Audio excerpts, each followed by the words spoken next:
नमस्कार दोस्तों, आप सभी का स्वागत है अमित अनबॉक्सिंग एंड रिव्यू में। तो दोस्तों, आज का वीडियो शुरू करते हैं जल्दी से बिना किसी टाइम वेस्ट के। तो वॉइस ओवर कर रहा हूँ, इसलिए कुछ टेक्निकल इन्फॉर्मेशन इसी दौरान दे दी जाए। तो गाइस बता दूँ, इस वीडियो में आपको देखने को मिलेगा DDR3 रैम, जो कि आपने टाइटल में देख लिया है, स्पेशलिटी किया है। तो इसमें आपको थोड़ा सा वेरिएशन देखने मिलेगा, क्योंकि दो रैम स्टिक जो मैंने अनबॉक्सिंग की है, दोनों में दो वेरिएशन है इसमें।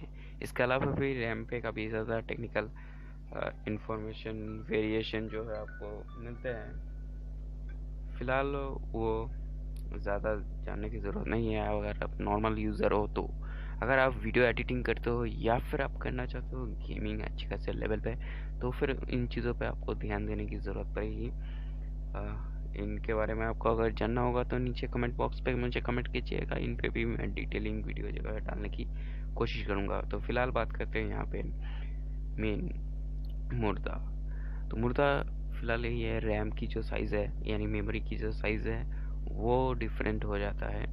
2 GB, 1 GB, 4 GB, 8 GB, 16 GB, 32 GB, 64 GB, आजकल के लेटेस्ट रैम पे ऐसे कई सारे अलग अलग साइज़ के मिलते हैं।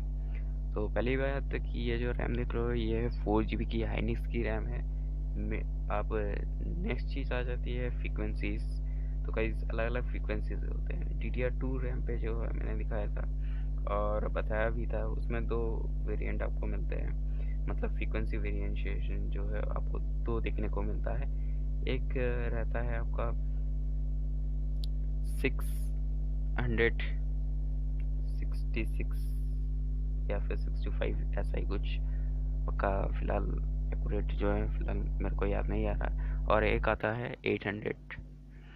तो इसमें जो रैम देख रहे हो ये है 1666 मेगाहर्ट्ज़ की रैम, जो कि DDR3 पे एक अच्छी खासी जो है फ्रिक्वेंसी के साथ आता है ये रैम मॉड्यूल। और इसके साथ साथ दूसरा जो रैम मॉड्यूल है वो है मेरा 1333 मेगाहर्ट्ज़, जो कि नॉर्मली ज़्यादातर पीसीस में हम लोग देखते हैं 1333 इस्तेमाल करते हुए। और 1065 के आसपास जो आता है, 1000 के आसपास, वो ज़्यादातर इस्तेमाल में देखा जाता है। लेकिन आप लोगों को अगर अच्छे काम करने हैं तो उससे बेटर आप प्रोसेसर इस्तेमाल कर रहे हो, like 4th generation, 5th generation, यानी सेकेंड और थर्ड जनरेशन के बाद के अगर प्रोसेसर इस्तेमाल करो तो ये 1600 मेगाहर्ट्ज़ की जो रैम है वो इस्तेमाल करना बेटर रहता है। स्पीड के हिसाब से वो काफ़ी बेटर परफॉर्मेंस जो आपको दे पाएगा। तो दूसरा रैम भी देख चुके हो आप लोग, और ये किस ब्रांड का है ये भी आप लोग देख चुके हैं। DDR3 है दोनों के दोनों, तो दोनों आराम से किसी भी स्लॉट में लग जाएगा DDR3 वाले में। तो देखो, DDR3 रैम जो सॉकेट्स होते हैं रैम के, रैम में मदरबोर्ड में जो आपको स्लॉट्स जो मिलेंगे, उस पर आप DDR2 लगा रहे हो, DDR3 लगा रहे हो, या DDR4 लगा रहे हो, या फिर DDR5 लगा रहे हो, इसके हिसाब से उसके खांचे दिए रहते हैं। फ्रीक्वेंसी हिसाब से आपको जो है खांचा जो है नहीं दिया जाएगा। उस पर आप अलग अलग आपके प्रोसेसर के अकॉर्डिंग और आपकी वर्कलोड के हिसाब से, आपकी बजट के हिसाब से ध्यान रख के आप जो है अपनी पसंद की साइज़ की और फ्रीक्वेंसी की रैम जो है लगा सकते हो।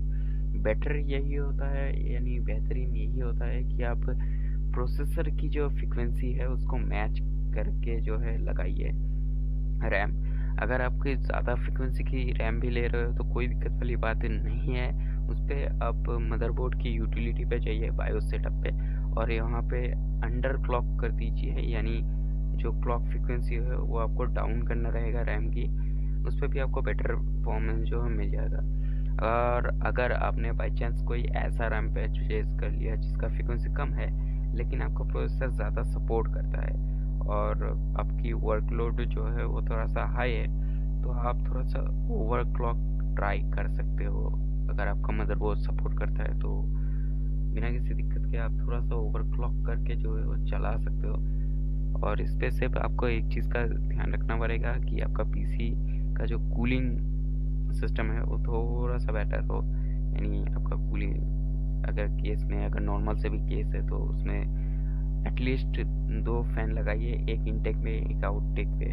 आउटटेक तो एसएमपीएस के द्वारा ज़रिए जो है होता ही है, तो इनटेक पे जो है आप ध्यान रखिए कि एक लगाइए ताकि वो बाहर से फ्रेश एयर जो ठंडा हवा रहेगा वो पीसी के अंदर जो है प्रोवाइड करे। इससे ओवरक्लॉकिंग के दौरान जो है आपका रैम ज़्यादा हीट होके ख़राब होने का जो चांसेस है वो थोड़ा सा कम हो जाएगा। और इसके अलावा भी लेटेंसी और कुछ चीज़ें रहती मैटर करती है, कौन सा डाई इस्तेमाल कर रहे हो उसके हिसाब से भी कुछ चेंज